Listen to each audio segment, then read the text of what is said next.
chapter 2. 2 Timothy chapter 2 verse 15. At sabi po rito, study to show thyself approved unto God, a workman that need to be ashamed, rightly dividing the word of truth. Pagsikapan mong humarap na subok sa Diyos, manggagawang walang anumang ikahihiya na gumagamit ng matuwid ng salita ng katotohanan. Tayo po itataas dito sa 2 Timothy chapter 4 verse 1. Sabi po rito, I charge thee therefore before God and the Lord Jesus Christ, who shall judge the quick and the dead at his appearing and his kingdom. Preach the word, be instant in season, out of season, reprove, rebuke, exhort with all long suffering and doctrine, for the time will come where they will not endure sound doctrine, but after their own lust shall they heap to themselves teachers having itching ears. And they shall turn away their ears from the truth, and shall be turned into fables. But watch thou in all things, endure afflictions, do the work of an evangelist, make full proof of thy ministry. At pinagbibilin ko sa iyo sa paningin ng Diyos at ni Kristo Jesus na siyang hukom sa mabuhay at sa mapatay sa pamagitan ng kanyang pagpapakita. At sa kanyang kaharian, ipangaral mo ang salita, magsikap ka sa kapanahunan, at sa di kapanahunan, sumawata ka, sumaway ka, mangaral ka na may buong pagpapahinuhod at pagtuturo.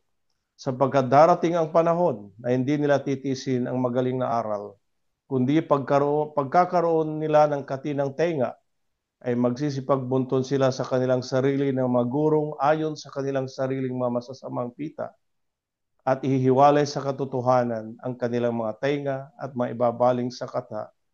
Ngunit ikaw ay magpigil sa lahat ng mga bagay, magtiis ka ng mga kahirapan, gawin mo ang gawa ng ebanghelista, ganapin mo ang iyong ministeryo. Pagpalain ng Diyos ang pagbasa ng kanyang banal na salita, tayo po'y manalangin. Niling po natin kay Sister Rose ang panalangin.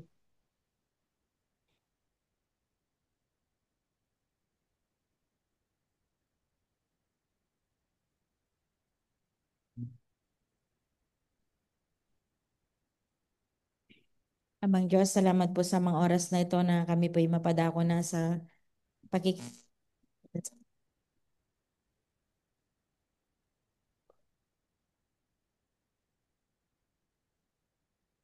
Dalangin po namin, Ama, na tulungan mo po ang iyong alipin na itinayo ngayon. Naway, gamitin mo siya, bigyan mo siya, Ama naming Diyos, ng inspirasyon, ng makalangit na wisdom, Panginoon, na nanggagaling sa inyo, Ama naming Diyos, ang iyong mga salita. At abutin mo po, Panginoon, ang pangangailangan po ng bawat isa sa amin. Maasa po kami, Panginoon, na kahit man sa ganitong platform, Ama namin Diyos, ay kaya mo pong abutin ang pangangailangan po ng bawat isa. Dinadalangin namin siya, Ama, naway mangyari po ang iyong kalooban na maihatid ang iyong mensahe sa bawat isa po sa amin at pagpalain mo po, Ama namin Diyos, ang bawat kaluluwang makakapakinig po ng iyong walang hanggang mga salita. Purihin po ang iyong pangalan.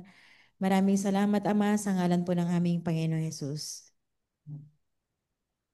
Amen. At bagong lahat ay muli ako'y bumabati sa inyo na magandang umaga at salamat sa matagumpay na anibersaryo ng Iglesia ng Diyos sa Katarungan. At kami rin dito, kahit nasa abroad kami malayo, kami rin na pagpala. Salamat sa Panginoon na sa inyong matapat na paglilingkod sa Panginoon.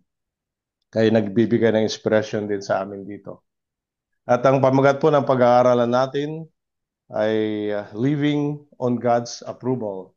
Ang pilot verse natin dito po sa 2:15 ng 2 Timothy na study to show thyself approved unto God. Ngayon mga kapatid, kung titignan natin ang buhay ng tao, Kristiyano man o hindi, ay naghahangad tayo ng approval. At magmula sa loob ng tahanan, ang ating mga anak ay naghahangad din ng approval sa kanilang mga magulang. At bilang magulang din, kailangan din ang approval ng mga anak. Kaya kung mababait yung mga anak, napapagligaya, maligaya rin ang magulang. At ang mga mababait, mabubuting magulang din,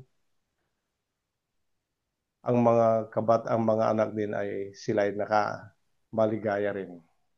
Masayang pamilya, at hindi lang yun sa hindi lang sa loob ng bahay, pati sa labas. Sa school, sa mga teachers, sila rin ay nagbibigay ng approval pag yung kanilang mga estudyante ay masipag mag-aaral. Mabait, kaya makikita mo may mga estudyante na nagkakaroon ng matataas na marka, nagkakaroon ng honor. Dahil sa kanilang magandang performance sa school. Ngunit mga kapatid, nagpapatuloy yan. Yung approval. Gusto rin natin, meron din approval sa ating mga kaibigan. Sinasang-ayunan yung magandang gawa. Yung iba naman sinasang-ayunan kahit hindi maganda ang gawa, hindi tama yun. At sa trabaho, kailangan din ng approval ng ating boss o kaya mga co-workers natin. Kaya kung maganda tayo magtrabaho, pinupuri tayo. Kaya yung mabuting gawa, nararapat lang na mayroong approval. At ito rin ang isang naging daan para tayo magkaroon ng promotion sa trabaho. At mayroong palaging compliments na ating naririnig sapagkat maganda yung ating pinapakitang performance. Mga kapatid, kahit na lang sa social media, kung nagpo-post ka dyan, at daming nagla-like, na-feel mo yung approval nila. Maraming nag-view, dami nagla-like. Ibig sabihin, nagugustuhan nila yung ipinopost mo. Pero kung walang pumapansin, may nadarama ka ring kakulangan o kalungkutan, mga kapatid. Ngunit, approval na ito ay isang parte lang sa buhay ng isang tao. Merong isang pinakamataas na approval na dapat yun ang ating makakamtan. Yung approval na gagaling sa Panginoon. At ito yung ating pag-aaralan, mga kapatid. Sapagkat ito ang napakahalaga. Yung approval na nanggagaling sa tao, kuminsan nagbabago yan. Ngayon, i-approve sila sa'yo, sa masusunod na araw, pwedeng magbago yan.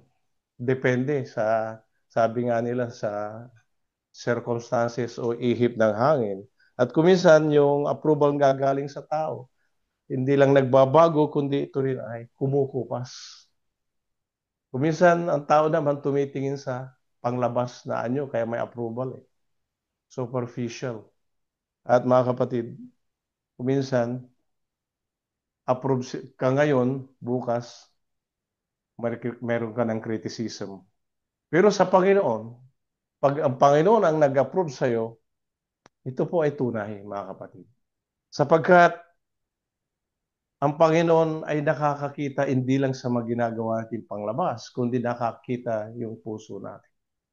At yun ang napakahalaga sa Panginoon, sapagkat hindi lang siya tumitingin sa panlabas, kundi higit na tinitingnan niya yung mga bagay na pangloob.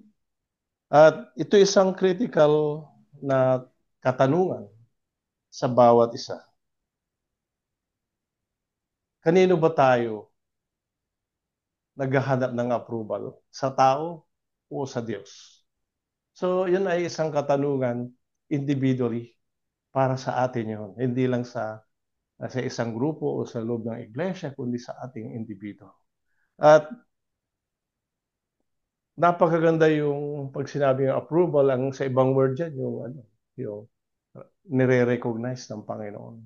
May recognition, it pleases God. Yan, mga ganyan, isang ano yan. At ano pa ba yun? Mayroong sa Tagalog, may pagsang-ayon ang Diyos sa ating buhay. At napaka-powerful yan. Kasi pag natanggap mo isang approval, there's a sense na ikaw ay mahalaga. May worth din na meron ka palang kahalagahan sapagkat mayroong mga tao o ang Panginoon na nagbibigay sa iyo ng approval. We are being accepted. We are being recognized. Di ba? Napakaganda yung mga kapatid. At isang bagay na ito'y napakaganda sapagkat it defines your life. at lalo na yung spiritual life. Kaya dito sa ating pag-aaral, mga kapatid, napakaganda yung sinabi ni Pablo rito na you have to study to show thyself approved unto God. Ngayon, paano natin makita o mahanap yung God's approval? Paano natin malalaman na ang ating buhay ay approved tayo sa Panginoon?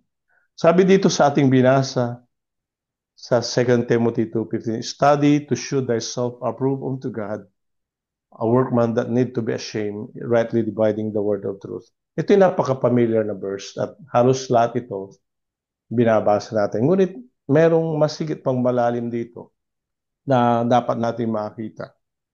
Kasi sa pag-aaral ng salita ng Diyos, mga kapatid, sabi magkakaroon ka ng pananampalataya. So, whether we are Christians or not, kahit yung mga bisita natin, kaya pag nag-aral tayong salita ng Diyos, napapakita rito ang katotohanan. Nakikita natin katotohanan kung ano ang kalooban ng Diyos at higit sa lahat, nakikita natin yung ating sarili ayon dun sa pamuntunan ng salita ng Panginoon. At kung nakikita natin ating sarili, kikita natin kung ating buhay ay may pagsang-ayon ng Diyos. Approve ba tayo sa Panginoon? At alam niyo ba na maraming church organization, ang daming religion, na sa kanila, ito ang tama. Ito ang tama at sila ay nananatili ron. At nung kami magkausap ni Uncle Harley, sabi niya sa akin, some people, sabi niya, are persuaded that they have the truth, sabi niya. And sabi niya, yung truth na yun, nasa kanila, ito'y tama, mahirapan niya silang tumanggap sa Ebanghelyo, sa Panginoon. Because they're persuaded that it's the truth. They're deceived, sabi niya. They're deceived at the same time, sabi niya, kung na-deceive sila, yun na, doon na sila. Kahit mapapahamak sila, sabi niya. So, yun ang nakita natin. Pero sa atin, yung napakaganda bilang Kristiyano at sa mga bisita natin, kung makita natin ating sarili na mayroon palang Diyos na nagmamahal sa atin. At ang Diyos na yon gustong pagandahin yung ating buhay upang magkaroon tayo ng approval sa Kanya. Di ba napakaganda yung mga kapatid? Nabibigyan tayo ng magandang buhay. So yung unang-una natin, sa pag-aaral salita ng Diyos, God's approval is transformative to those who believe. Doon sa naniniwala, nananampalataya. Doon sa tumatanggap ng aral ng Panginoon. So nakita natin, tayo nananampalataya. Bakit? Sapagkat ito ang totoo na sa pamagitan ng pagtuturo ng Espiritu Santo, may mga godly ministers na ginagamit, nakikita natin yung kalooban ng Diyos. At tayo ay tumanggap sa Panginoon. Tayo nagsisi at anong nangyari? Doon sa 2 Corinthians 5:17, tayo'y binago ng Diyos. Kung sino man ang nakay Kristo, siya bagong nilalang. Ang lahat ng mabagay ay nagsilipas na. Narito silang pawang naging mga bago. Kaya sabi ni Pablo rito, study to show thyself approved unto God. Mga kapatid, sa Kristiyano, patuloy tayo nag-aaral. Sapagkat yung pag-aaral sa kaligtasan, yun lang ang umpisa ng magandang buhay na mayroong pagsang-ayon ng Diyos. Na ikaw ay naligtas sa kasalanan. Alam mo ba na God is a God of love. Minahal niya ang tao kahit nasa kasalanan. Pero ang ayaw ng Diyos yung kasalanan na ginagawa ng tao. Yung holy nature ng Panginoon, hindi niya kayang bigyan ng pabor. Hindi siya mag-a-approve doon sa kasalanan ng tao. Kaya kinakailangan siya ay magsisi. Siya manampalataya. Ngayon, lahat ito ng pag-approve ng Diyos sa ating buhay ay dahil sa Panginoong Jesucristo. Christ died for us, for our sins. He gave that ultimate sacrifice that He will have that way to redemption. Para magkaroon tayong daan, para maligtas. Kaya yung approval ng Panginoon is deeply rooted sa Panginoong Jesucristo. Amen, mga kapatid? Kaya napakaliwanag, ano po? na dahil sa Panginoon, sa ginawa niya, nagkaroon tayo ng kaparaanan para maligtas sa kasalanan at baka pamuhay na naayon sa Diyos, that we will have a life approved unto God. Amen? At dito nakita natin na sabi pa rito, a workman that need not to be ashamed. Sabi niya rito na manggagawang walang anumang ikinahihiya. Mga kapatid, alam niyo ba na pag ikaw ay manggagawa ng Diyos, wala kang dapat ikahiya. Ibig sabihin, sapagkat yung buhay mo ay approved sa Panginoon, ikaw ay ginagamit ng Panginoon na malinis na instrumento. Ikaw ginagamit na maipahayag yung salita ng buhay. Walang ikahiya sapagkat ikaw ay may approval ng Panginoon. Amen, mga kapatid? Kaya kung sa mga tao, tinitignan ka, pero ang Diyos, mga kapatid, ay nasa atin. If God is me, who will be against me? Kaya wala tayong dapat ikinahiya. Maliban lang kung tayo manggagawang may ikinakaya. Hindi dapat gano'n. Kaya tayo nag-aaral ng salita ng Diyos na ultimo mga maliliit na faults maalis sa atin. At tandaan niyo mga kapatid na dito sa pag-aaral natin, sabi po rito na walang anumang ikinayag gumagamit ng matuwid na salita ng katotohanan. Alam mo ba na isang bagay na ikaw ay gamitin ng Panginoon sa pulpito, pero ibang bagay din yun ay makita sa buhay mo sa araw-araw. Na yung pinag-aaralan mo, yung ipinapangaral mo, ay ina-applyan sa araw-araw. Kaya nga sabi niya, hindi lang tayo nag-aaral kung hindi ito ipinapamuhay. Para mayroong approval ang Panginoon palagi. Alam mo ba mayroong sa trabaho natin, mayroong protocol, set of standards, rules na kinakailangan gawin natin sa trabaho, sa anuman. Kaya nandun ang seal of approval. Mga kapatid sa Panginoon, itong kanyang gospel, evangelyo. Kaya tayo nag-aaral dito. Ngayon, kaya nga individual ang approval. Bakit kanyo? May mga mabilis lumago sa Kristiyano, mayroong mabagal. Kasi sa application, nakakatanggap ka ng knowledge, nakakatanggap ka ng wisdom, but yung knowledge ay napakaganda. Pag in-apply mo, maging wisdom. At hindi nagkulang ang Diyos na ibigay yon sa lahat. Pero bakit mayroong malalago? Bakit yung iba mabagal ang paglago? Kasi mayroong reservation yung iba. Kinakailangan mawala yan. At alam niyo mga kapatid, ang pinakamaganda rito na magkaroon tayo ng confidence sa ating sarili na ano ba na maalaman mo na sa iyong buhay mayroong approval ang Diyos. Sa iyong buhay na ikaw ay nandito na sa iglesia ng Diyos.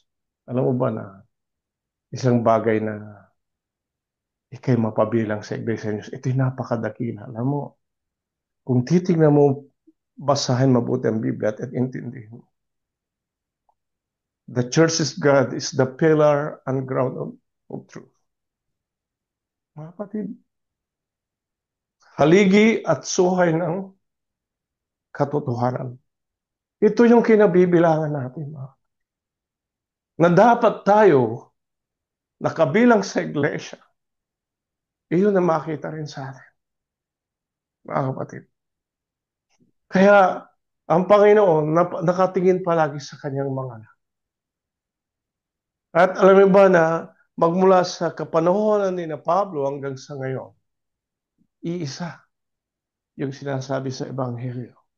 Ngayon, excuse me, dito sa pag-aaral natin ito, na magbigay tayo ng yung God's approval, sabi po rito na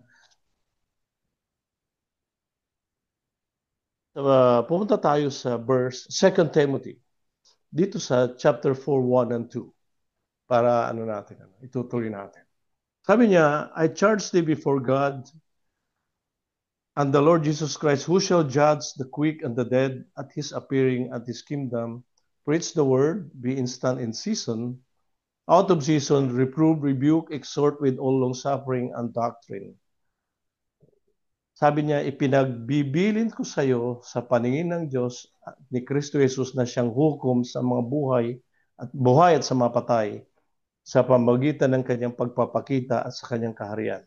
Pangaral mo ang salita. Sabi niya, magsikap ka sa kapanahunan, sa di kapanahunan, sumawata ka, sumaway, mangaral ka ng buong pagpapahinuhod at pagtuturo. Ngayon, ang tinutukoy dito yung paglilingkod, mga kapatid. Si Pablo, nung time na yon, nasa kulungan siya. Pero kahit nasa kulungan si Pablo, nakita niya yung spiritual, masigit na application ng spiritual. Hindi niya nakita, hindi niya tinignan yung kanyang kalalagayan na siya nakakulong. Kung hindi, sinabihan niya si Timothy rito. Na sabi niya, pinagbibilin ko sa iyo sa paningin ng Diyos at ni Kristo. Kung sa English, I charge thee therefore before God and the Lord Jesus Christ. Yung dakilang tagubilin ni Pablo, mga kapatid, hindi lang kay Timothy, kundi sa atin, na ito'y sa paningin ng Diyos at Kristo is in the presence of God and Christ. Ibig sabihin, yung ating paglilingkod sa Panginoon, pinagtagubilin yan sa Diyos at sa ating Panginoon. In what way? Kasi sa ating paglilingkod, kailangan natin ng Panginoon. We cannot serve God without His grace. We cannot serve God without His power, without His favor, without His approval. Tandaan natin yan, mga kapatid. So, kailangan natin yung approval ng Panginoon sa paglilingkod. Kaya, yung ating plano, kailangan yung plano ng Diyos. Kung saan tayo mangaral, saan tayo pumunta, o ano man yung ating plano, kailangan may approval ng Panginoon. Hindi sa atin galing lang na, pupunta ako dito. Dito mangangaral o ganyan-ganyan. Ay, hindi po. Kailangan ng Espiritu Santo dyan. Kasi baka tayo mangangaral ng walang kabuluhan. Pati ating paglulingkod, walang kabuluhan. Ngayon, na meron tayong enthusiasm, meron tayong init na gusto natin maglingkod. Hindi masama, di ba? Pero napakaganda na sabi rito ni Pablo na ipinagbibilin ko sa paningin ng Diyos at ni Kristo na siyang hukom sa buhay at may patay. Sabi niya, sa magitan ng kanyang pagpapakita at kanyang kaharian, ipangaraw mo ang salita. Magsikap ka sa kapanahonan sa di kapanahonan. 2 beses lang tayo mangangaraw. 2 season. Yung kapanahonan at di kapanahonan. Ibig sabihin, sa loob ng iglesia at sa labas. Mga kapatid. Ngayon, may yung urgency dito, mga kapatid, na dapat tayong maglingkod sa Panginoon. Bakit? Yung sa verse, sa ating binasa, may tinukoy dito si Pablo yung Judgment Day. The Judgment Day is imminent. Darating. Hindi natin alam kung kailan darating yung Judgment Day. Kaya kinakailangan tayo maglingkod sa Panginoon na may approval. At higit sa lahat, mga kapatid, isa yung napakahalaga rito. At ito napakaganda. Ano yan, sabi niya? God's approval is about our service and motivations. Mga kapatid, salamat sa Panginoon, nagkaroon ng anniversary sa Vancouver at sa Katarungan. At nakita natin yung paano gumawa ang Panginoon sa magkabilang iglesia. Dito kami sa Canada, andyan naman kayo sa Pilipinas. But ang Diyos, kahit saan siya, gumagawa siya sa kanyang mga. Salamat sa Panginoon. Ngayon ba, mga kapatid, napakabuti. Ngayon, sa ating pagdiriwang sa lahat ng ngayon, nakita natin kung paano gumawa ang Panginoon. Kumilos ang Panginoon. Sa mga kaluluwa, sa mga ministro, sa mga kapatiran, at tayo napagpala both ways. At salamat sa Diyos siya. Pero may isang bagay tayong dapat nakita. Sapagkat nakita ng Panginoon yung motivations natin.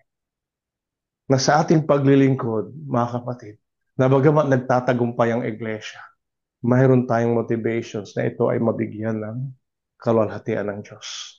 And we are humbled with all this victory, success galing sa Panginoon. Napapayag naman tayo. Dahil tinugon ng Panginoon yung ating pananalangin at yung pag-ayuno, lahat ng preparasyon natin, inayos ng Panginoon, mga kapatid. Diba napakaganda? Ngayon, ang iglesia ng Panginoon, lahat, lalo na yung mga ministro, ito ang nararapat na yung motivations natin palagi na para sa kaluhatian ng Diyos. To honor God. Hindi yung magaling ako mag-preach para ma-recognize ako. Di ba? At magkakaroon ng following. Hindi tama yun, mga kapatid. Kailan kung tayo nag-preach, makita nila ang Panginoon na nangungusap sa iyo. Sapagkat tayo ay walang kabuluhang manggagawa. Sa kabila ng makatagumpayan, ibinibigay ng Diyos. Diyos lang ang merong kapurihan. Mga minamahal na kapatid sa Panginoon. Kaya tayo itinagubilin sa presensya ng Panginoon sapagkat ang Diyos ang nagbibigay ng gift sa atin. Siya nagbibigay ng talents. Pinapasagana niya ang kanyang biyaya para tayo ay magtagumpay, mga kapatid. At tandaan natin, pag tayo ay nag-preach ng salita ng Diyos, sabi nga, unang-una, pinipreach natin yung ating sarili. Yung ating sarili. Muna. At pag na-preach natin ang ating sarili, siyempre, makikita rin natin ating sarili na dumudulog tayo sa Panginoon. May mga kakulangan, may mga dapat na ayusin bago tayo makapag-preach sa iba, yung ating sarili muna. Ngayon, tatandaan natin ang Panginoon ang siyang tumitimbang sa bawat puso natin. Tinitimbang niya ang bawat puso. Nakikita niya ang bawat isa. Nasa malayo ka man, nasa malapit, nakikita ang Panginoon. Ito ang ating Panginoon. At alam mo ba na nakikita niya ang ating kakulangan, kahinaan, nakikita pa ang mga dapat gawin. At ibig ng Diyos na tulungan tayo. Mga kapatid, sa mga bagay na kakulangan pa. At ibig niyang higit pa tayong mapasakdal sa paglilingkod natin sa Kanya. Ngayon kung babasahin natin to dito sa Proverbs 21 verse 2, sabi niya, bawat lakad ng tao ay matuwid sa kanyang sariling mga mata, ngunit tinitimbang ng Panginoon ang mga puso. Every way of a man is right in his own eyes, but the Lord pondereth the hearts. God evaluate the hearts. Mga kapatid, nakikita ng tao kung paano tayo maglingkod. Nakikita nila yung success ng ministry, mayroon tayong recognition, may appreciation. At siyempre, we honor our ministers. But God evaluates the heart. Yung motivation natin sa service, sabi ko nga kanina, sa lahat ng mga bagay na ito, palagi nating sinasabi, sa Diyos lang ang papuri. Pero sa lahat ng ginawa mo, natural ma-appreciate ka ng mga kapatid sa Panginoon. Given yan sapagkat ikaw naman ay nagsikap. Hindi naman natin winawala yun. Pero mga kapatid, ang pinag-usapan natin dito, yung Panginoon ang siyang tumitimbang sa ating puso, tinitimbang niya rito according to the truth. Yung ating puso. Tinitimbang to ayon sa kanyang katwiran. Amen, mga kapatid. At tinitimbang niya ayon sa kanyang pag-ibig at hustisya. It's the heart. At tinitignan ng Panginoon. Tinitignan ng Diyos yung ating sincerity. At kung paano yung ating puso, yung ating kaluluwa, how is our hearts are aligned according to His will, mga kapatid. Tinapakalaga. At Alam mo ba na nag-meditate ka dyan sa salita ng Diyos? Wala kang hinihiling kung hindi yung may pangaral mo ay galing sa Panginoon, which is yun ang karapat. Pinapanalangin. Alam mo ba na binabasbasan ng Diyos? Magmula sa pag-aaral, pag-meditate, lahat ng verses na gagamitin mo, pag-expound ng context ng verses na yon, dahil na maging maliwanag. At alam mo ba na sa lahat ng ito, nagugulat ka na lang. But you have to honor God and glorify Him in all these things.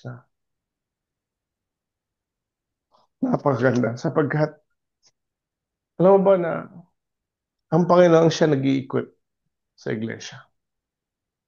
Kaya bawat kapatid na pinapatayo ng Panginoon, binabasbasan ng Panginoon.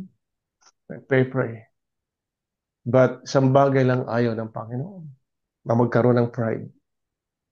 Magkaroon ng pride. Kasi yung pride hindi sa Panginoon yun. Kaya makikita mo sa mga ministro ng Panginoon, nandun yung humility. Nandun palagi yung humility. Yan ang isang tanda ng mga anak ng Diyos. Humble sila. Kahit sabi mo, kung sino pa yung mga matatag, mapagtagumpay sa kanilang mga ministry, silang pinaka-humble sa Panginoon. Batid. At kung sila ay nangaral, makita mo naman yung God's approval. Mga kapatid sa Panginoon, tayo magpatuloy. At ito isang napakahalaga at kalakip ng buhay natin palagi. Kung punta tayo sa James, chapter 1, verse 2 to 4. Sabi po rito, my brethren, count it all joy when you fall into diverse temptations, knowing this, that the trying of your faith work patience. But let patience have her perfect work, that you may be perfect, and entire wanting nothing. Mga kapatid ko, arinin yung buong kagalakan kung kayo mga hulog sa sari-saring tukso, yamang nalalaman na ang pagsubok sa inyong pananampalataya ay gumagawa ng pagtitiis. At inyong pabayaan ng pagtitiis ay magkaroon ng sakdal na gawa upang kayo maging sakdal at ganap na walang anumang kakulangan. Yung pagsubok, adversities in life, So there's a God's approval of victory over adversity. Sabi nga rito na yung pagsubok sa ating pananampalataya, mga tukso, that's a reality sa buhay ng Kristiyano at saka hindi Kristiyano. Kaya tawag nila, it's a universal reality. Kahit hindi ka Kristiyano, dadanas ka ng kahirapan. Magkakasakit ka, may mga pagsubok, financial, sa pamilya, kung ano, daranas. Sa Kristiyano, ganun din, mga kapatid. It's a part. Ngayon, dito tayo sa Kristiyano, at dumarating yung mga bagay sa ating buhay. Minsan, magkakaroon tayo ng financial struggle, may persecution, may spiritual battle, minsan nagkakasakit, may trials. Ngayon, sa isang Kristiyano, this is a part of God's plan or God's purpose. Mga kapatid, na pinapayagan ito, pinapahintulutan ng Panginoon na dumating sa atin.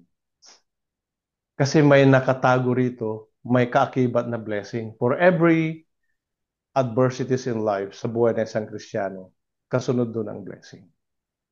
Kasunod doon yung kasama doon ang Panginoon, mga kapatid. Ngayon, unang-una, ang doon para malaman natin ko yung stance natin sa Panginoon, yung stance ng ating pananampalataya. Para subukin yung ating pananampalataya. Alam ng Diyos yung anong klaseng pananampalataya tayo meron. Pero alam ba natin kung gaano tayo katatag kung hindi tayo susubukin? Kaya pinapakita sa atin ng Panginoon kung gaano tayo katatag sa ating pananampalataya. Amen? At pangalawa, ito rin ang siyang nagiging tuntungan natin para tayo mag-mature. Magkaroon tayong spiritual maturity. Alam mo ba yung mga sundalo sa labanan? The more they're fighting, the more nagkakaroon sila ng experience. So, ganun din sa spiritual warfare. Nagkakaroon tayo spiritual maturity at Christian experience. Mga kapatid, di ba? Pagkatapos kang subukin, nagtagumpay ka. Di ba? Maganda yung feeling na naranasan mo ito at ikaw ay nagtagumpay. Ngayon, isang bagay na gusto makita rin sa ating Panginoon, pinapakita sa atin yung kakulangan natin. So, it humbles us to be dependent sa Panginoon, on God's grace and power. Kailangan maging humble tayo na pag dumating ang mga problemang ito, lumapit tayo sa Panginoon. Kasi hindi natin kakayanin. Kung minsan, tayo nang gumagawa ng sarili nating decision at tayo nagkakaproblema. Mga kapatid, tanda natin, mayroong dalawang klaseng problema ang darating sa atin. Yung consequence ng sarili nating decision at yung galing sa Panginoon. Yung consequences ng sarili nating decision dahil bunga yan ng ating self-reliance sa ating sarili. Pero sa Panginoon, kung ito'y galing sa Panginoon, pinapahintulutan niya ang mga bagay na ito, yung makakaya mo. At ikaw ay tinutulungan ng Panginoon. Ngayon, para makita rin natin kung ano ang nasa loob natin ng puso kung tayo ay may pagsubok o tuksong dumarating sa atin. It reveals what's inside our heart. Amen, mga kapatid. Kaya kung minsan, tahimik ka, okay ka lang. Wala kang problema. Pero kung may problema ka, lumalabas. Nagiging emotional ka kung minsan. But we can change that. Magiging spiritual tayo lalo. So lalo tayong lumapit sa Panginoon sapagkat napakahalaga yung prayer. At ibig ng Panginoon na magkaroon tayo ng katagumpayan pag dumating ito. Victory over adversity. Alam mo kung bakit? Sapagkat yun ang sinabi ng Biblia, that we are more than conquerors through Christ. We are more than conquerors through Christ who loved us. Mga kapatid. So, kailangan natin ng Panginoon. Sabi nga yung victory is not the absence of adversity. Victory is God with us in the midst of adversity. Yan ang victory. Na dumarating sa atin, di ba yung storm? Kasama nila ating Panginoon, dumating ang storm, pero sinaway niya. God is in the midst of the storm. Kasama natin ang Panginoon. Tanda natin, kung paano ang magulang, sinasama niya ang kanyang anak, pag siya'y natatakot, pag kung saan-saan, ginagabayan niya, lalo pa kaya ang ating Panginoon. Na dumaranas tayo ng ganitong problema, sabi mo, napakabigat ng aking problema as compared sa mga kapatid. Pero hindi mo alam, meron kang kasama, ang Panginoon. At yung dumating sa iyong pagsubok, ay kapareho ng iyong pananampalataya. Kaya wag natin i-compare ang ating pagsubok sa iba. Ito. At isang napaganda rito, when there's a victory over adversity, it produces testimony that glorifies God. Maganda ang testimony mo. At yun ay nakapagbigay kalwatian sa Diyos sapagkat Diyos pa rin ay tinataas mo. Hindi sa'yo galing yun. Sa'yo, ikaw ang nag-suffer, but God gives you that victory to overcome adversity. Di ba napaganda mga kapatid? So, meron akong notes dito about that.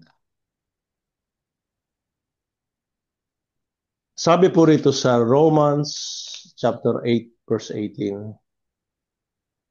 Sabi pa rito na ito isang napakagandang makita natin dito na sapagkat napatutunayan ko na ang pagtitiis sa panahong ito'y hindi karapat-dapat may tumbas sa kaluhatiang mahahayag sa atin.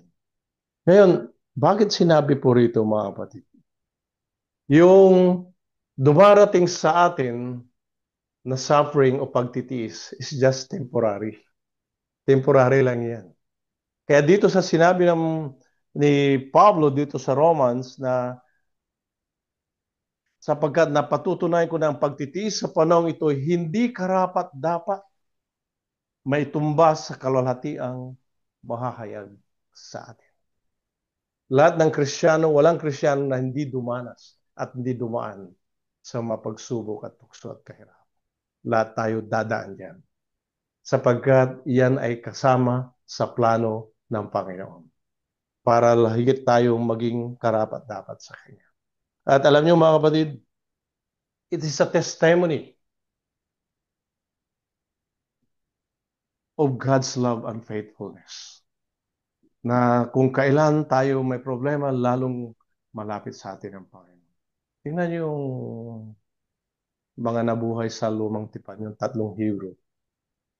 Dahil sa kanilang pananampalataya, hindi sila yumuko doon sa image na sa rebulto ni Nabucodonosor at tinapon sila sa horno.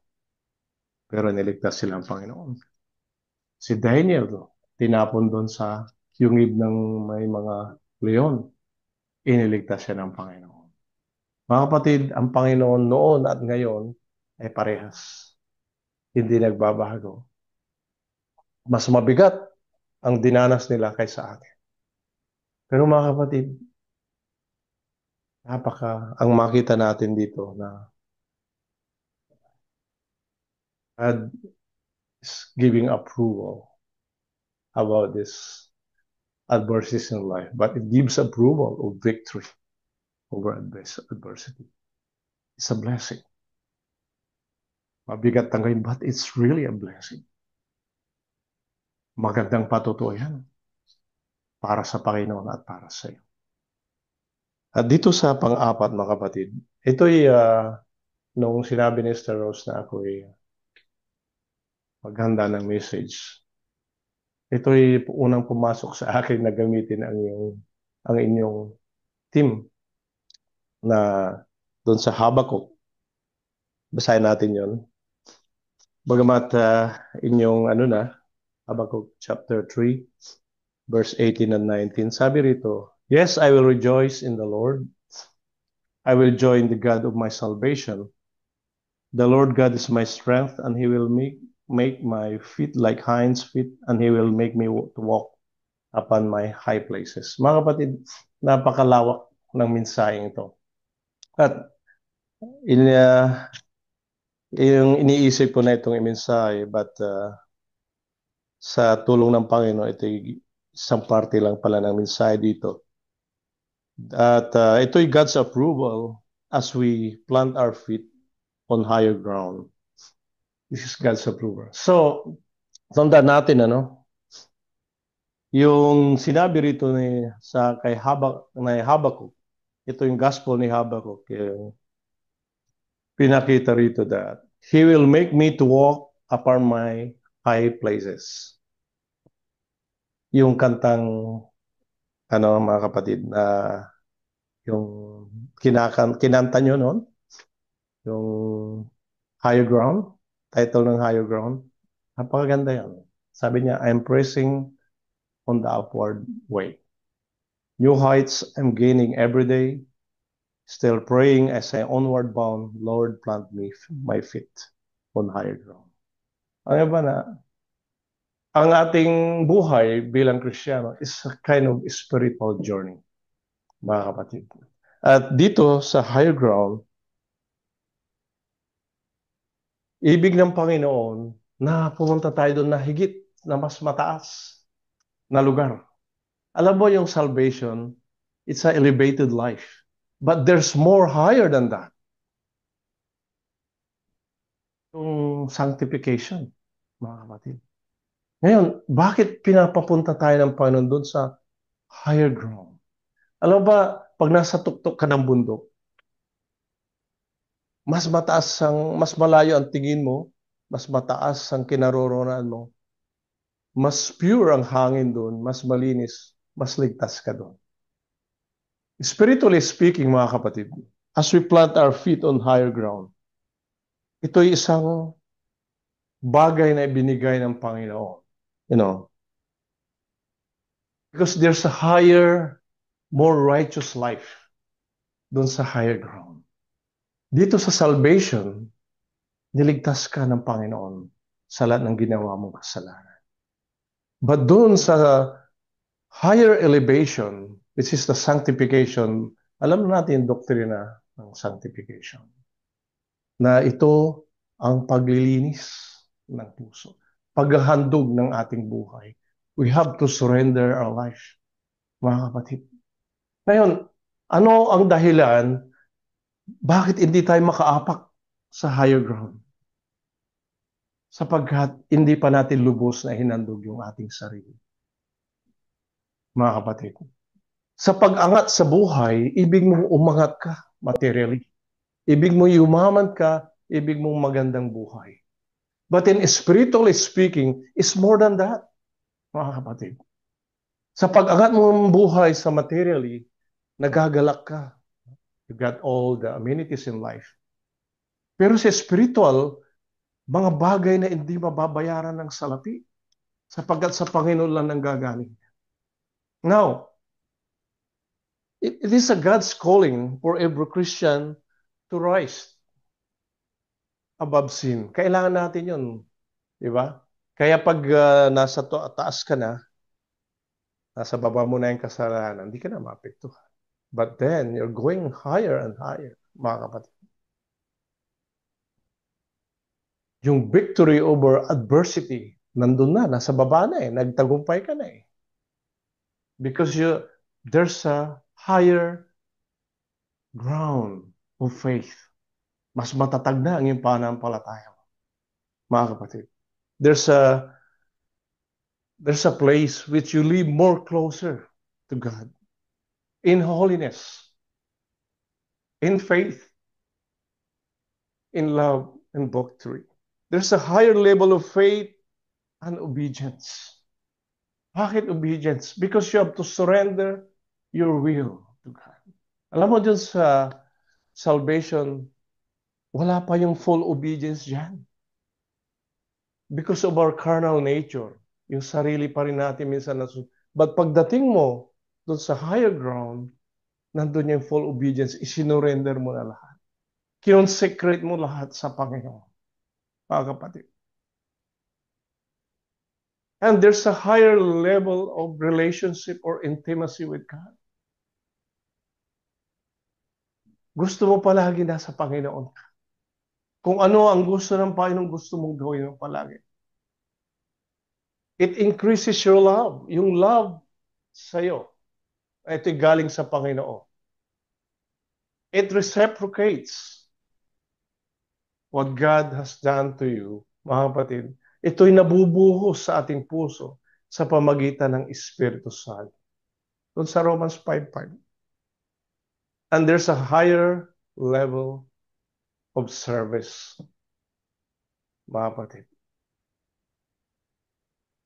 Kahit isacrifice mo lahat, ultimong buhay. Sapagkat nakita ng Panginoon yung greatest motivation mo. Yung mahalin ng Diyos. Mga kapatid. And there's a higher level of victory. Mga minamahal na kapatid sa Panginoon. Sabi doon, at babasahin ko lang to yung kinanta. Sabi niya, Lord, lift me up and let me stand by faith on heaven's stable land, a higher plane than I have found. Lord, plant my feet on higher ground. Sabi pa niya, my heart has no desire to stay where doubts arise and fears dismay. Though some may dwell where there's abound, my prayer, my aim is higher ground. Mga kapatid, di ba? Napakaganda ng message ng kata. It's a message to all.